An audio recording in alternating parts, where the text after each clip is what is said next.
ఇది నా వాక్యము. యోమ్ దెబిరి 29వ తారీఖు 10వ నెల 2025వ సంవత్సరం.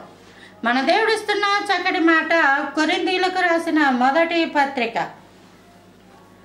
2వ అధ్యాయము 13వ వచనం.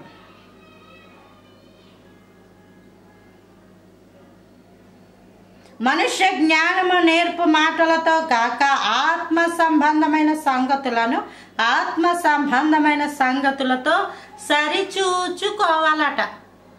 ఆత్మ సంబంధమైన సంగతులు, ఆత్మ సంబంధమైన మనుషులతో సరిచూచుకోవాలి. కొంతమందికి దేనితో పోల్చుకోవాలో కూడా తెలియదు.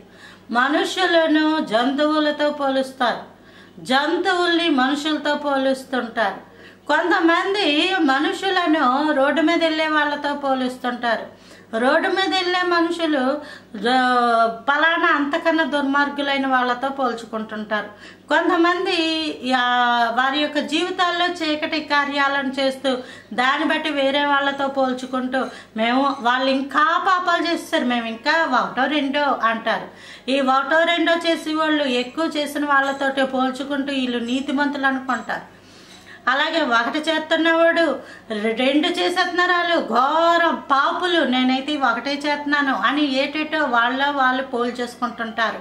ప్రార్థన చేసేవాళ్ళు, గంట చేసేవాళ్ళు, అరగంట చేసే వాళ్ళతోటి సరి చూసుకొని మీకన్నా మేమే బెస్ట్, మేమైతే గంట చేస్తున్నాం అనుకుంటారు. బైబిల్ చదివే వాళ్ళు బైబిల్ చదవలేని వాళ్ళతో పోల్ చేసుకుంటుంటారు.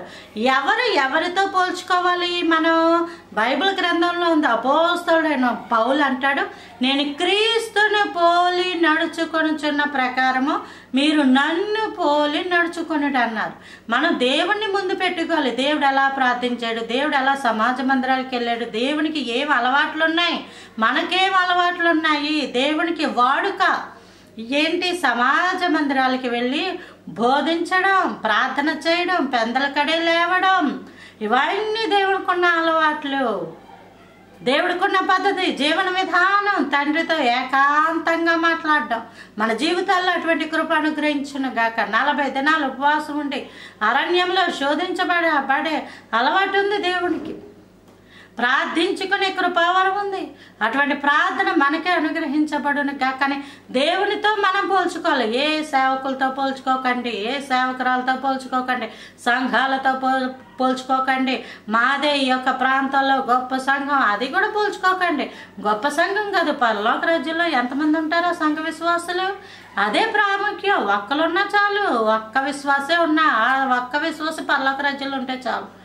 దేవుడు కృప మనకి పరలోక రాజ్యానికి వెళ్ళేవాళ్ళు కావాలి. కాబట్టి సరిచూచుకోవాలి. ప్రభువా, ఇదిగో ఈ సంవత్సరం నువ్వు ఇంత కృపాలు ఇచ్చావు, మాకు కృపావరాలు ఇచ్చావు, ఇదిగో తండ్రి మేమేం చేస్తామని దేవునితోటి మనము దేవుడు ఇలా పోల్చుకోవాలి. కానీ పడిపోయిన వాళ్ళని, దిగజారిపోయిన వాళ్ళని, పెంట వలె అయిపోయిన వాళ్ళని, ఎందుకు పనికి రాకుండా ఉన్న వాళ్ళని వాళ్ళతో పోల్చుకొని మనం గొప్ప అయిపోకూడదు. అది దేవుని యొక్క చిత్తం కాదు. అట్టి జ్ఞానం ప్రతి మనిషికి అనుగ్రహించబడును కాక. Praise the Lord. ఆమేన్.